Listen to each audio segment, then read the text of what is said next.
Hello guys, in today's video I'm going to show you how to switch accounts on Fortnite PC. So first of all, you want to close your Fortnite.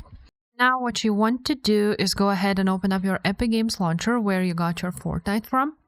And the Epic Games Launcher account, so for example for me it's this one, is connected to the Fortnite, and in order to switch to a different Fortnite account you will need to go ahead either create a new Epic Games account or just sign into it. So what you need to do is, as you can see, I'm here on the profile. Click on the profile here and you want to sign out.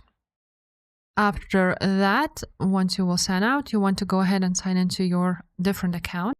Now to sign into your another account, you can either enter your email address and password, or you can use one of these platforms like Google, PlayStation, and so forth, and so on and so forth.